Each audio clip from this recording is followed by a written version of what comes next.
आज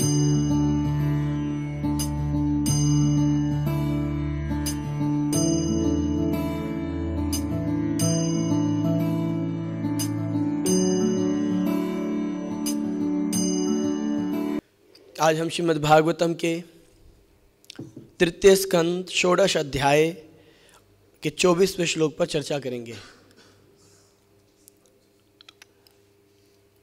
ठीक है, आपके यहाँ से तो 25वें पे कर लेंगे। ये 25वां ही आज 25वें श्लोक पर चर्चा करेंगे। पंचविंशति श्रीमद् भागवतम को नाम दिया गया है एक रसम आलयम।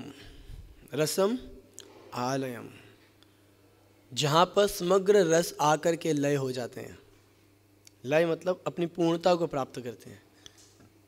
जैसे आलय, आलय का क्या अर्थ है कि जीव कहीं पर भी जाता है, कोई भी व्यक्ति जो है, इवन जानवरों में भी ये प्रवृत्ति देखी गई है।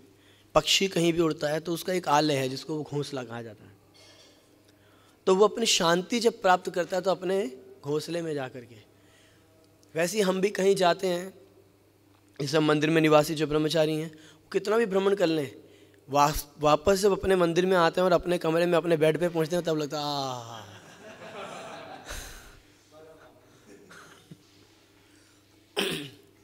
तो लय, लय को प्राप्त होते हैं। अब हो गई, प्रलय हो गई, अब हमारे को असली में शांति मिली। तो कितना भी भ्रमण किया जाए, कहीं भी जाएं, घरों देखा जाता है गृहस्थ लोग जब निकलते हैं अपने बच्चों के साथ, बच्चे ही पहले घूमने की इच्छा जागृत करते हैं, पर एक समय के बाद कहते पापा घर चलो, पापा घर चलो, पापा घर चलो। वहाँ पर जाके सारी लय प्राप्त होती है, जहाँ पे पूर्ण शांति प्राप्त हो। वैसे ही सारे के सारे रस, जितने भी रस हैं, प्रेम में, रसास्वादन में, संबंधों के जितने भी रस हैं, वो सारे रस अपनी पूर्णता को और अपने आप को संतुष्ट अनुभव करते हैं जब वो भागवतम की शरण में होते हैं। तो रसम आलयम।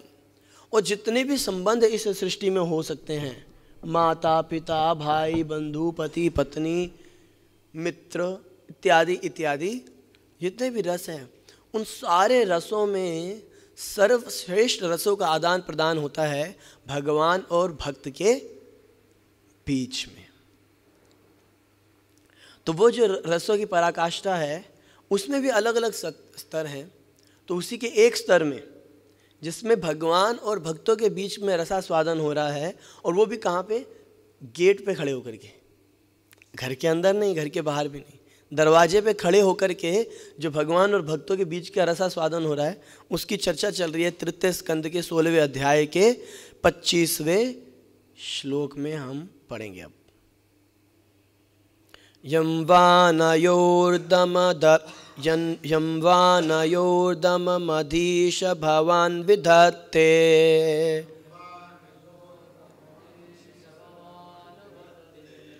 वृत्तिं नु वा तदनुमन्महि निर्व्यलीकम्।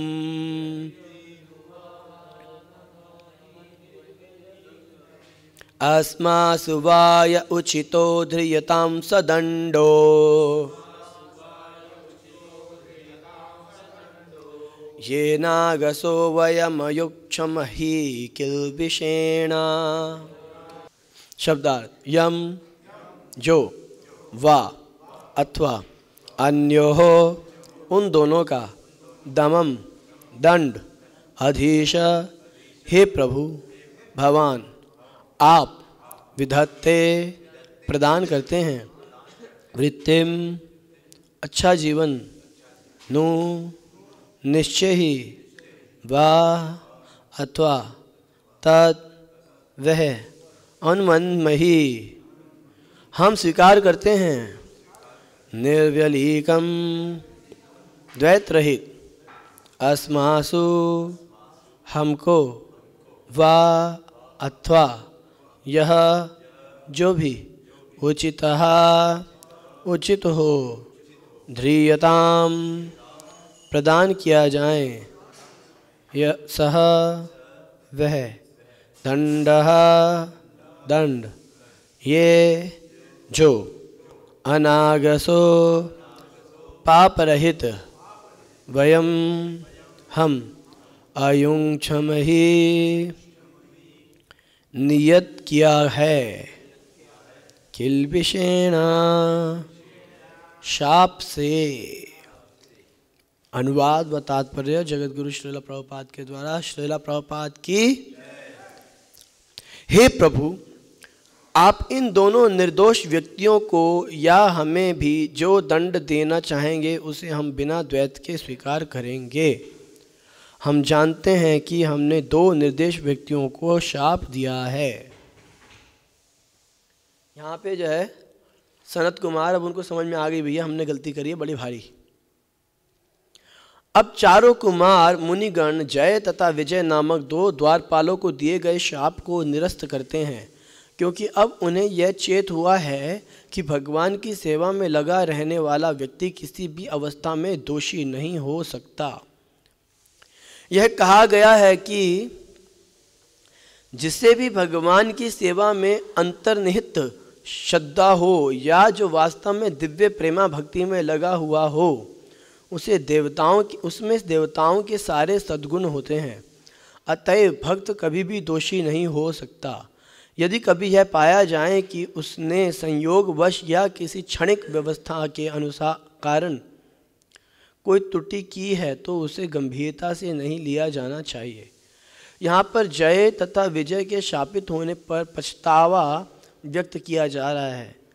अब कुमारगण अपनी स्थिति को रजो तथा तमोगुण के अनुरूप में सोच रहे हैं और वे भगवान द्वारा दिए जाने वाले किसी भी प्रकार के दंड को स्वीकार करने के लिए तैयार हैं। सामान्यतः भक्तों के साथ बर्ताव करते समय हमें दोष ढूंढने का प्रयास नहीं करना चाहिए। भगवत गीता में भी पुष्टि हुई है कि जो भक्त निष्ठापूर्वक परमेश्वर की सेवा करता है, वह यदि भारी भूल करता भी पाया जाए तो भी उसे साधु ही मानना चाहिए। वह अपनी पहले की आदतों के कारण कोई त्रुटि कर सकता है, किंतु उसके भगवान की सेवा में लगे रहने के कारण उस त्रुटि को गंभीरता से नहीं लेना चाहिए। ओम अज्ञानतिमिरान्धस्य ज्ञानाञ्जनशलाकया चक्षुरुन्मिलितं येन तस्मै श्रीगुरवे नमः।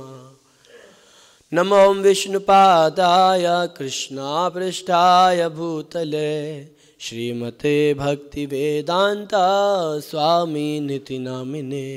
नमस्ते सरस्वते देवे गौरवाणी प्रचारिणे निर्विशेष शून्यवादी पाश्चात्यदेशतारिणे। मुखं करोति वाचालं पंगुं लंघयते गिरिं यत्कृपा तमहं वन्दे श्रीगुरुं दीनतारिणं परमानन्दमाधवं श्रीचैतन्यईश्वरम्। हरे कृष्ण। तो हमने देखा कि भगवान द्वार पे आए। द्वार पर आकर के जब कुमारगणों ने, सनत कुमारों ने श्राप दे दिया भगवान के दो प्रिय सेवक जय और विजय को। श्राप देने से उस समय थोड़ा कलह हुआ और चिंता का वातावरण बन गया वैकुंठ निवासियों में कि ऐसी घटना तो पहले कभी हुई नहीं। और भगवान को जैसी ये बात पता चली तो भगवान ने ऐसा नहीं कहा, निर्देश दिया कि चलो चारों को पकड़ के अंदर ले आओ, मेरे सामने पेश किया जाए। ना ना ना ना, भगवान स्वयं, ना केवल स्वयं आए, माता लक्ष्मी को साथ लेकर के बाहर द्वार पर पहुंच गए। और यहाँ पर आकर के भगवान जो बोलना शुरू किए वो मानो हम कह सकते हैं कि क्या बोलते हैं, इको वोकल वर्ड्स को क्या बोलेंगे हिंदी में?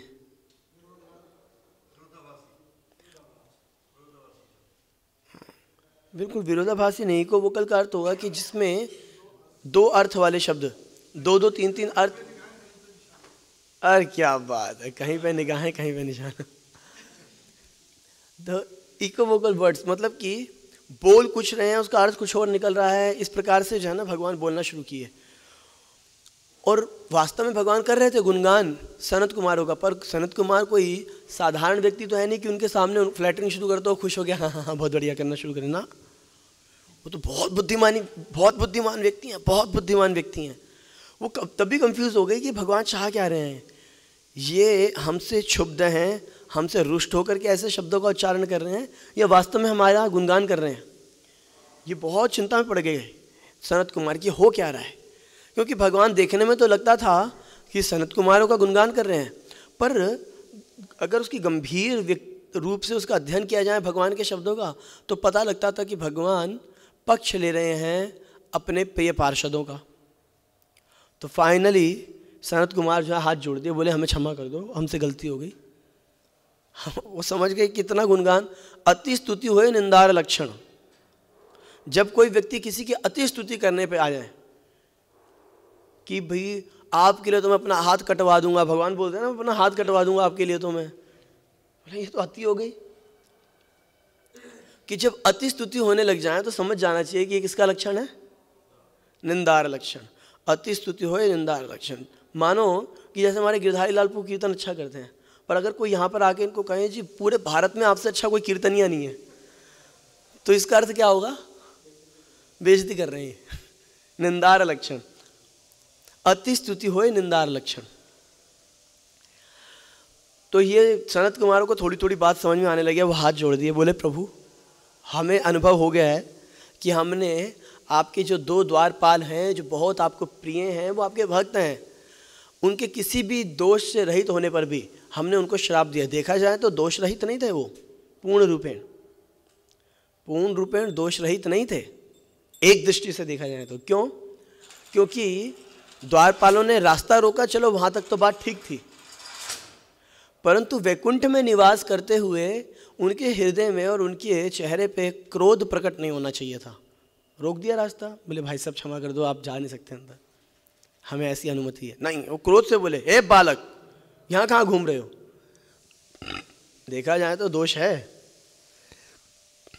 परंतु श्रील प्रभुपाद जी तात्पर्य में क्लियर कर रहे हैं कि भैया कोई दोष नहीं है। कारण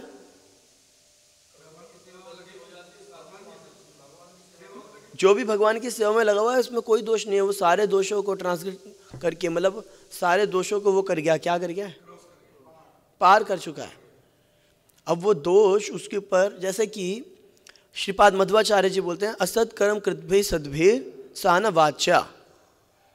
अगर कोई श्रेष्ठ व्यक्ति कुछ छोटा मोटा असत कर्म कर जाता है तो उसकी चर्चा करने की आवश्यकता नहीं है।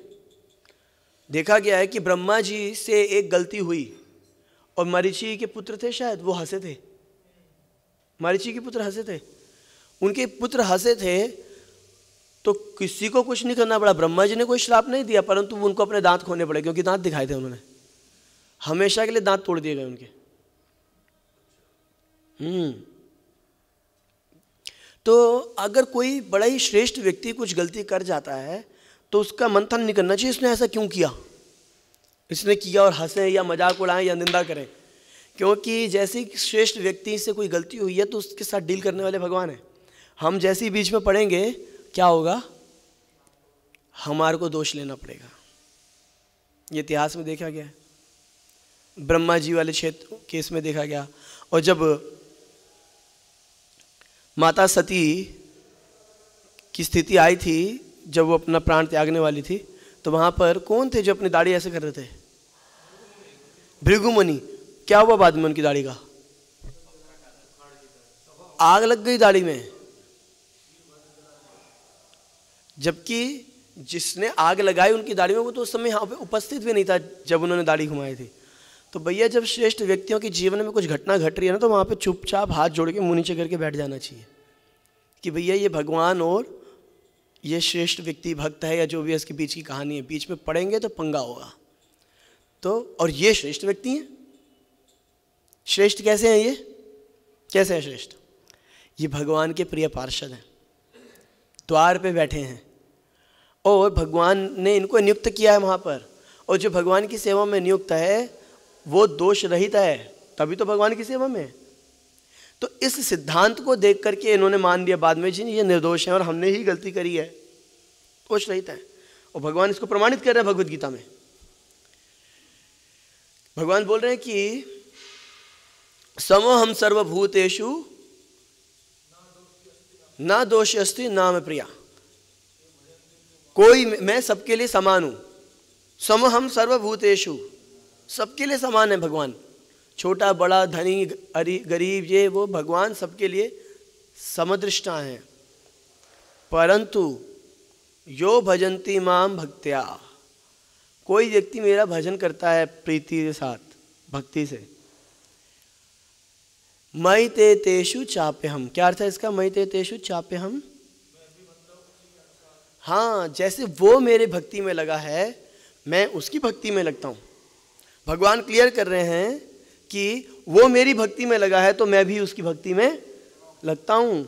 जैसे एक सरकार है वो सबके लिए समान है, सभी के लिए समान है सरकार, ऐसा नहीं है कि किसी के घर में जाके कहेगी ये लो जी आपके लिए इनाम, ना ना, सबके लिए समान है। पर अगर कोई व्यक्ति नोबल कार्य करता है, कोई विशेष कार्य करता है तो सरकार उसको सम्मानित करती है। हम तो ये केवल कम्युनिस्ट गवर्नमेंट ही ऐसी होती है, गवर्नमेंट जिसके लिए सब समान है, कोई कितना भी अच्छा सा काम कर ले उसके लिए कोई अप्रिशिएशन ही नहीं है, गधा घोड़ा एक समान। इसलिए भारत का सौभाग्य है कि यहाँ पे कोई कम्युनिज्म नहीं है अभी। तो भगवान भी, जैसे कई लोग बोलते हैं अरे भगवान को तो सबके साथ समान होना चाहिए, अरे भैया भगवान समाजवादी पार्टी के थोड़े ना है जो सबके साथ समान होंगे, वो कोई कम्युनिस्ट नहीं है। भगवान व्यक्ति की योग्यता के अनुसार उसको देते हैं वो। तो उसी प्रकार से भगवान कहते हैं कि जब कोई मेरी भक्ति में लगता है तो वो नोबल व्यक्ति है, वो विशेष व्यक्ति है, वो समझ चुका है कि ये संसार बंधन का कारण है और इस संसार से निकलने के लिए मुझे भगवत शरण ले लेनी चाहिए, भक्तों की शरण ले लेनी चाहिए। तो भगवान क्या कहते हैं कि वो मेरी भक्ति में लगता है, विशेष व्यक्ति है, मेरी भक्ति में लगा है तो मैं उसकी भक्ति में लगता हूँ। भगवान भक्ता भक्तिमान, बलदेव विद्याभूषण जी कहते हैं कि भगवान भी भक्त की उसी प्रकार से भक्ति में लग जाते हैं जैसे कि भक्त भगवान की भक्ति में लगता है। यहाँ पे हम चाहते हैं कि हम भगवान की सेवा करें, आराधना करें, उनसे प्रेम करें, तो भगवान भी चाहते हैं कि वो अपने भक्त की सेवा करें, प्रेम करें, आराधना करें। कई सारे स्थानों पे इस चीज को देखा गया है। जैसे कि सूरदास जी के विषय में सुना हम सबने, सूरदास जी के पास स्वयं आते थे भगवान उनकी सेवा के लिए, वो देख नहीं सकते थे परंतु भगवान आते थे। हाँ, कई सारे श्लोक नहीं, पद। और फिर जब भगवान विल्लभ मंगल ठाकुर के चरित्र में हम देखते हैं, विल्लभ मंगल ठाकुर मथुरा पहुंचे, मथुरा तक तो उनके पास आंखें थी और मथुरा में उन्होंने क्या किया, अपनी आंखों को खुद ही फोड़ दिया। और जब उन्होंने अपनी आंखें फोड़ दी तो परिणाम क्या हुआ, वृंदावन जाने में असमर्थ हो गए। कैसे जाएंगे वृंदावन, कौन पकड़ के लेकर गया उनका हाथ, स्वयं भगवान उनका हाथ पकड़ के ले गए।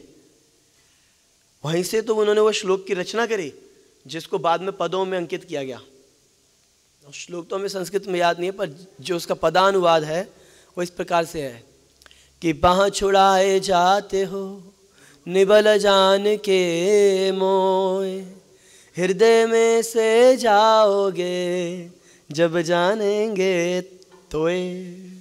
बोलो वृंदावन बिहारी लाल की जय। जब भगवान उनको लेकर के गए तो वो छुड़ाना चाहते थे, अब भगवान उनका हाथ छुड़ा रहे थे, वो पकड़ लिए क्योंकि वो पहचान गए थे कि स्वयं भगवान मुझे वृंदावन में लेकर के आए हैं, कोई साधारण व्यक्ति नहीं है जो मेरा हाथ पकड़ के लाया। तो भगवान हाथ छुड़ाने लगे, इन्होंने पकड़ने का प्रयास किया परंतु भगवान तो ज़्यादा बलशाली हैं, उन्होंने हाथ छुड़ा लिया। तो विल्लभ मंगल ठाकुर लिखते हैं क्योंकि हम बलहीन हैं शरीर से, इसलिए आपने हाथ छुड़ा करके जाना स्वीकार किया, पर हम आपको बलवान तब मानेंगे जब आप इतनी शक्ति दिखाओगे कि हमारे हृदय से भी चले जाओ। ये हमारे लिए अलग बात है, हम कहते हैं कि हम आपको तब बलवान मानेंगे जब इस क्रूर हृदय के अंदर भी घुस जाओ। हमारा हृदय बड़ा दूषित है। परंतु भगवान के जो भक्त हैं, जो वास्तव में जिनके हृदय में कृष्ण विराजमान है, भगवान में इतना बल नहीं है कि उनके हृदय का त्याग कर सकें।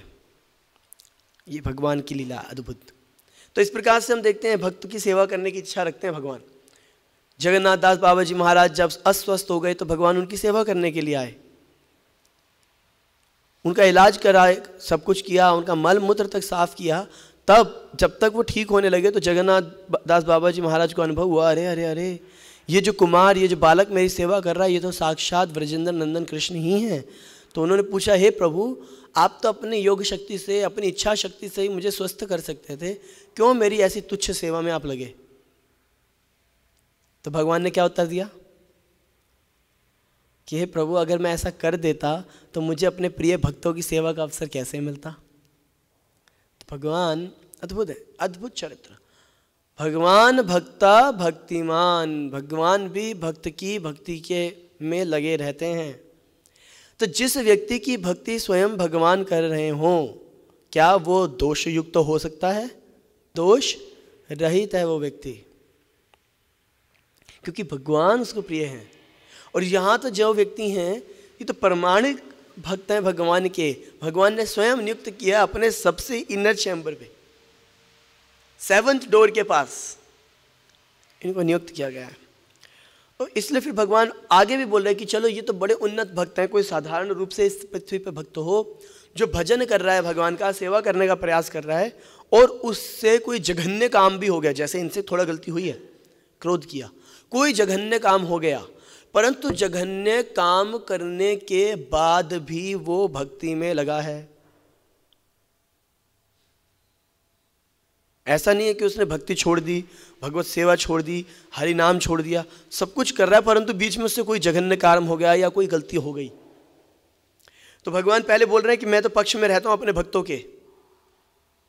पहले एक श्लोक में भगवान ने बोला तो इमीडिएटली मानो प्रश्न उठ गया कि मानो जिस भक्त के आप पक्ष में हो उससे कोई जघन्य कार्य हो जाए तो भगवान कहते हैं तो क्या हुआ? साधुरेव स मंतव्य सम्यक व्यवसितो ऐसा बोलते हैं ना भगवान। उसके अगले श्लोक में तो बोल रहे हैं, तुरंत भगवान क्या बोलते हैं कि अपि चेत सुदुराचारो भजते माम अनन्य भाग साधुरेव स मंतव्य। कि अगर मान लो कि कोई व्यक्ति मेरा अनन्य भाव से भजन करता आया है, अनन्य भाव से भजन का अर्थ है वो स्वीकार करता है कि कृष्ण ही परम नियंता हैं, कृष्ण ही मेरे आराध्य देव हैं, अन्य मनसका हो करके, अनन्य मनसक, भाई अब किसी और में मेरा मन नहीं जाएगा।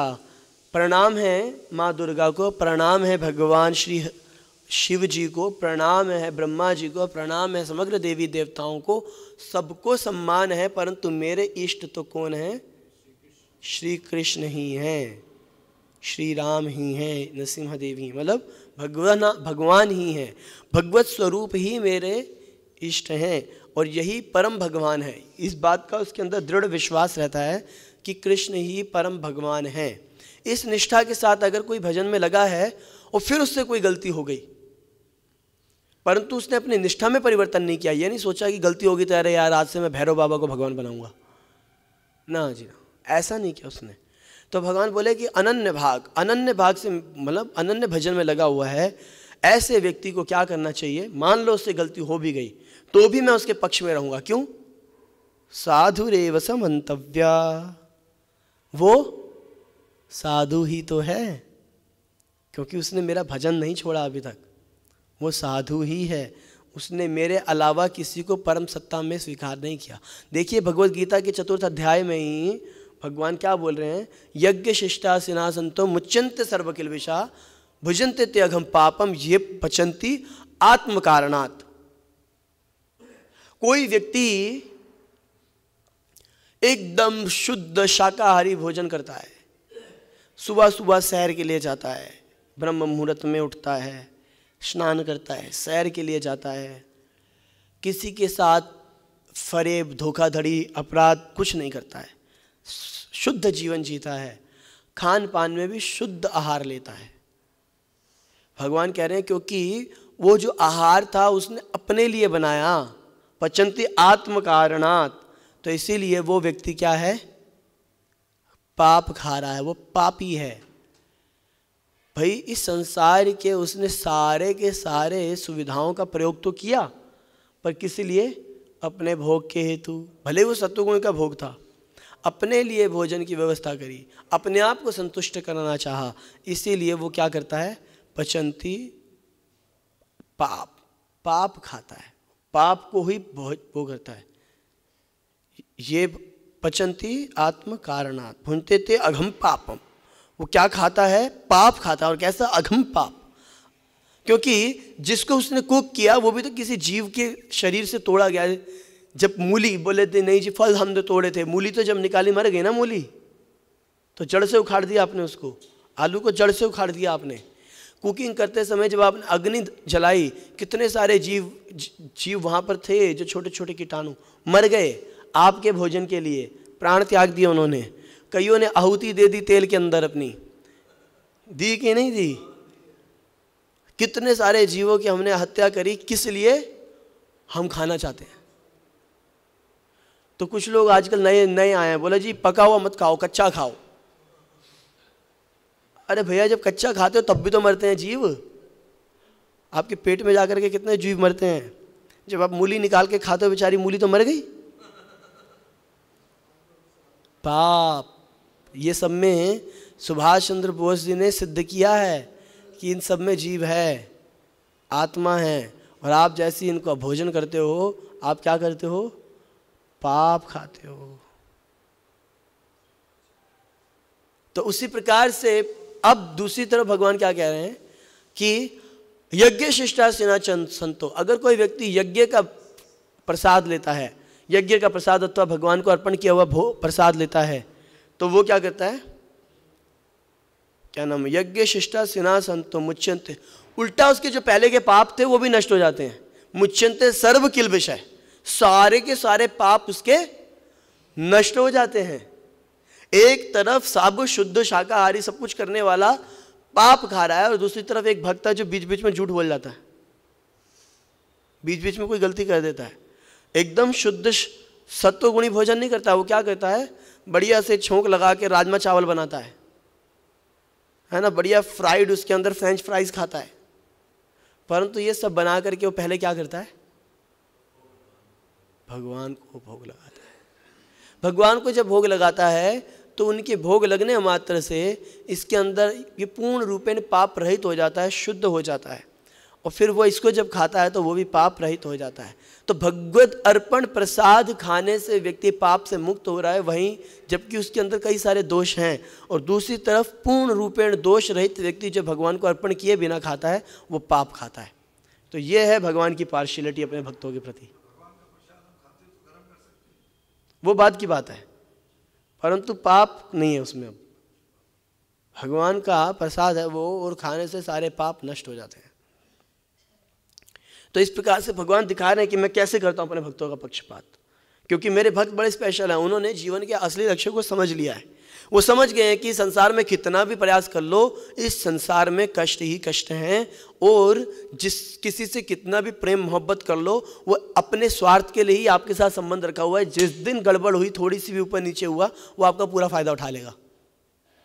इस संसार में अगर प्रेम करने योग्य कोई व्यक्ति है तो इस भक्त ने समझ लिया है कि प्रेम तो केवल एक ही से किया जा सकता है, और वो कौन है? वृंदावन बिहारी श्याम सुंदर श्री कृष्ण और उनके प्रिय भक्त।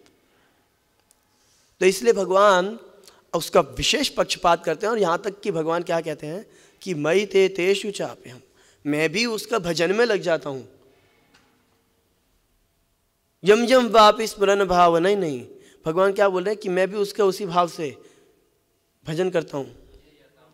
ये यथा माम प्रपद्यन्ते ताम तथैव भजाम्यहम्, उसी प्रकार से मैं भी उसका भजन करने लग जाता हूँ, भक्ति में लग जाते हैं। भगवान भक्ता भक्तिमान, बलदेव विद्याभूषण जी कहते हैं भगवान भी भक्त की भक्ति में लग जाते हैं। यह है भगवान का स्वभाव। और इसके बाद फिर भगवान फिर और क्लियर कर रहे हैं, मान लो मेरे भक्त में कोई दोष तुम्हें दिखाई दे रहा है तो उसमें ज्यादा पड़ो मत, उसकी रक्षा में मैं हूं। उसने अगर कुछ गलतियां कर भी दी, चिंता मत करो, वो साधु है और मैं उसकी रक्षा कर रहा हूं, उसका नाश कभी नहीं होगा। क्षिप्रम भवति धर्मात्मा, जल्दी ही उसके वो जो छोटे मोटे दोष है निकल जाएंगे, पूर्ण धर्मात्मा के रूप में प्रकाशित हो जाएगा। क्षिप्रम भवति धर्मात्मा शाश्वत शांति निगच्छति, पूर्ण शांति को प्राप्त करता है, पूर्ण आनंद को प्राप्त करता है वो। और कौन्त्या प्रतिजाने ही, हे कुंती पुत्र, मैं नहीं बोलूँगा क्योंकि मैं तो परम भगवान हूँ, मेरे ऊपर कोई लॉ है नहीं, मेरे ऊपर कोई लॉ नहीं है, कोई कानून नहीं है। मैंने वचन दिया मैं पूरा करूँ ना करूँ मेरी मर्जी है वो, परंतु तुम मेरे भक्त हो और तुम परम भगवान ने हो, तुम्हारे पर लॉ है, तुम जो वचन देते हो वो पूरा करते हो। परंतु मेरा एक वचन पक्का है कि मेरे भक्तों की कभी अपमान नहीं होने दूंगा, मेरे भक्तों का कभी अपमान नहीं होने दूंगा। जैसे वो क्या एक गीत लिखा गया था भीष्मदेव को लेकर के कि अपना मान घटे घट जाए, भक्त का मान न टलने पाए। अपना मान खत्म हो जाए, लोग मेरी निंदा कर दें, मेरे भक्त की निंदा नहीं होनी चाहिए। इसीलिए मैं तू वचन दे देगा ना अर्जुन, तो मैं उसका विशेष ध्यान रखूंगा। अगर मैंने वचन दिया तो गड़बड़ कर सकता हूं मैं। बोला अच्छा प्रभु क्या वचन दूं मैं? कौन त्या प्रति जान नहीं, बोल दो सबको, घोषणा कर दो। बोले क्या घोषणा कर दूं? नामे भक्त्या प्रणश्यति, भले ही उनने कोई दोष हो, कोई पाप कर दिया, कुछ कर दिया हो, अगर वो मेरे भजन में लगा हुआ है, नामे भक्त्या प्रणश्यति, उनका नाश नहीं हो सकता, मैं उनकी रक्षा करता हूं।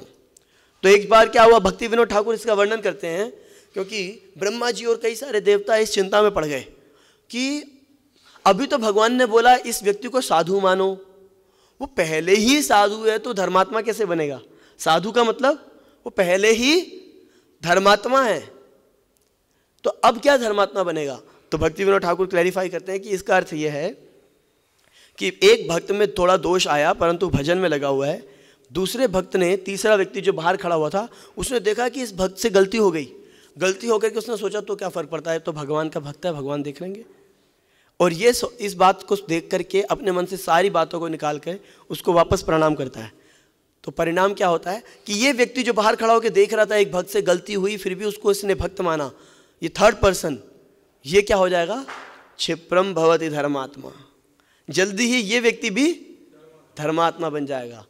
एक व्यक्ति ने क्या किया, देखा भक्त से गलती हुई और उसने बोला भक्त तो कैसा करते हैं, और दूसरे व्यक्ति ने देखा एक भक्त से गलती हुई, वो सोचा भक्त भी तो इंसान है, हो गई, परंतु भगवान की प्रिय है ये, कोई बात नहीं, क्या फर्क पड़ता है, प्रणाम इनके चरणों में।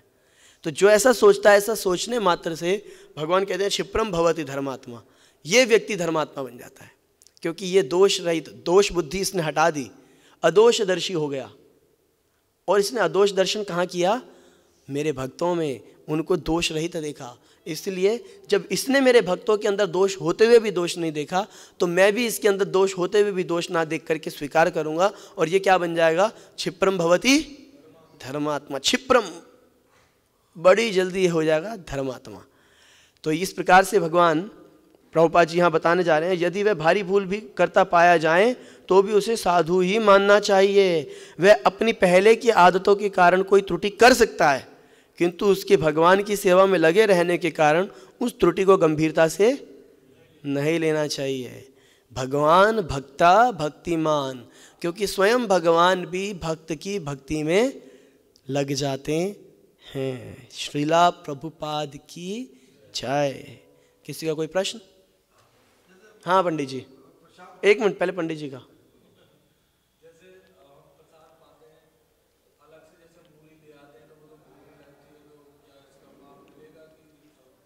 देखो जी, प्रसाद पा रहे हैं, प्रसाद में हम अलग से मूली ले आए, तो मूली पे अटक गई बात पूरी।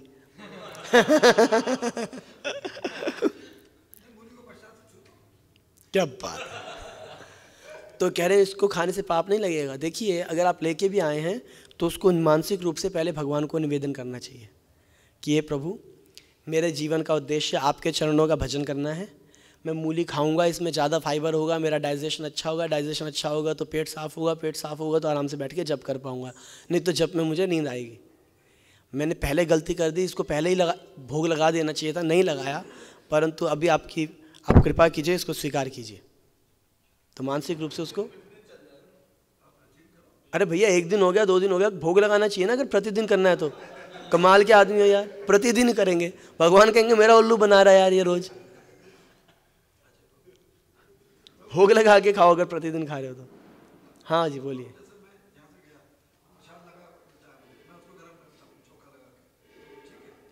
ऐसे तो करना नहीं चाहिए, पर कर ले तो भी, और कुछ खाने से तो यही अच्छा है। ठीक है, और किसी का कोई प्रश्न? हाँ जी। पत्नी को देखने तो दोष क्या फर्क पड़ रहा है, आप मत देखना उसमें दोष। आप ये मत सोचो कैसी है, सारा दिन दोष देखती है तू, आप उसके अंदर दोष मत देखो, आप भक्त हो, आप अपने एंगल से सही काम करो। अब पत्नी की तो बेचारी की जिम्मेदारी है कि आप पूरे दिन आप में दोष देख के आपको ठीक रखें। और किसी का कोई प्रश्न? यस अंतरात्मा को।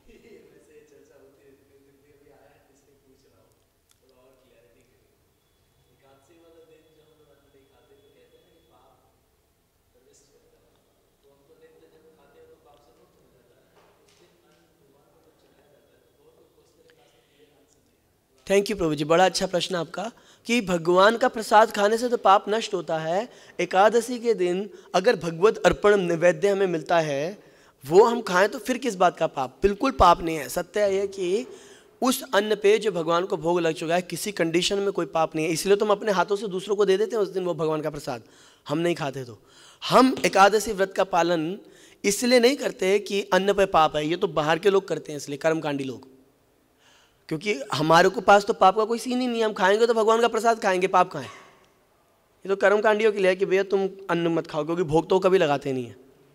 फिर हम क्यों पालन करते हैं? हम केवल इसलिए पालन करते हैं कि क्योंकि ये भगवान को प्रिय है। भगवान ने कई जगह पे ऐसा बोला है कि अगर कोई एकादशी व्रत रखता है वो मुझे प्रिय हो जाता है ना। माधव तिथि भक्ति जननी जतने पालन करी, ये भक्ति को जन्म देने वाली है, और इसमें जो इन अन्न नहीं खाता वो भगवान को प्रिय होता है। और उसका प्रमाण क्या है?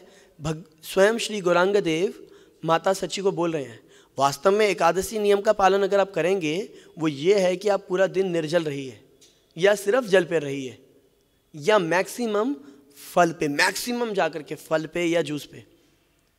पर हम क्या खाते हैं? सिंगाड़े के आटे के पकोड़े खाते हैं, तल तल के छोंक लगा के सब्जियां खाते हैं सब बिल्कुल बेशर्म होकर के हम उस दिन भी फीस्ट करते हैं, कोई दिक्कत नहीं होती। परंतु हमारा एकादशी का मुख्य उद्देश्य क्या है? श्री गौरांग देव को प्रसन्न करना। उन्होंने माता सची को ये बोला था एकादशी का पालन करना, एकादशी के दिन अन्न मत खाना, बस। तो हम एकादशी को जो दृढ़ता से पालन करना नहीं करते, तो हम केवल भगवान चाहते हैं कि हम अन्न ना खाएं, हम इसलिए नहीं खा रहे। हमारे पास कोई आर्ग्यूमेंट नहीं है भगवान से करने के लिए कि आप ऐसा क्यों चाहते हो। जैसे हमने भगवत गीता में भगवान ने बोला पत्रम पुष्पम फलम तोयम, मैं वेजिटेबल्स दूध ये सब लेने को तैयार हूँ। हम में से किसी ने जाके आर्ग्यूमेंट किया भगवान मांस भी खा लो थोड़ा बहुत? क्योंकि हमारा क्या निश्चय है? We are Krishnatarian, whatever Krishna like we do that, है ना।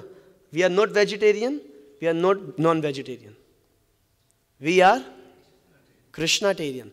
सो Krishna wants us to avoid grains on Ekadashi, that is why we avoid. कोई पाप वाला कोई लफड़ा नहीं है इसमें, ठीक है प्रभु जी। ऐसा हमारे को बताया था गोपी प्रांधनपुर ने कि हम एकादशी में पाप पुरुष की चिंता नहीं करते हैं, क्योंकि पाप पुरुष अन्न पे बैठता है और वो तो नष्ट हो गया भगवान के ऑल्टर में जाते ही। हमारा इससे कोई मतलब नहीं है। भक्तों को पाप पुरुष से कोई भय नहीं है, भक्तों को तो प्रेम है श्री कृष्ण से।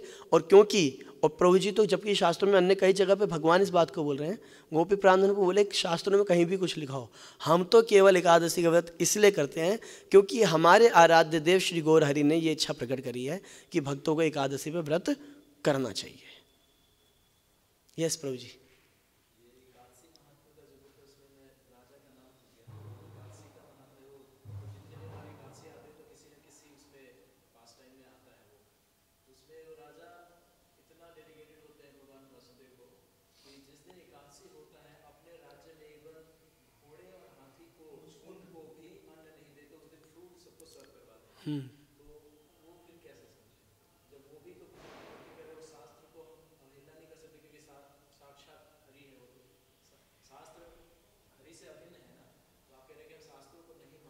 हम शास्त्रों को तो मान ही रहे हैं, शास्त्रों में लिखा हुआ है एकादशी पे अन्न मत खाओ, तो हम नहीं खाते अन्न।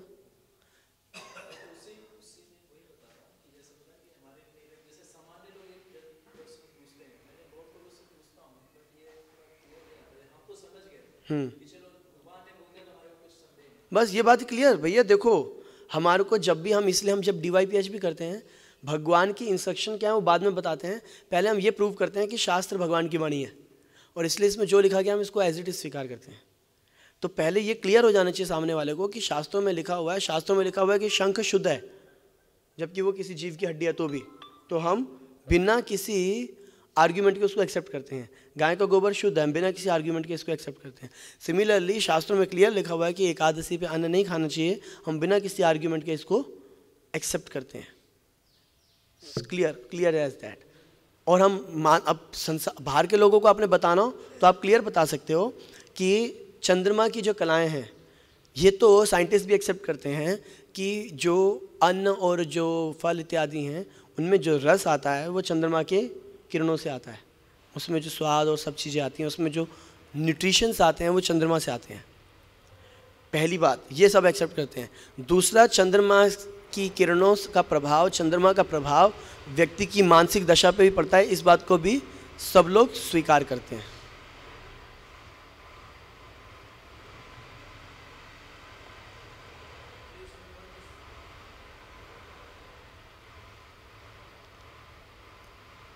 ये गाड़ी हमेशा नीचे क्यों आती है?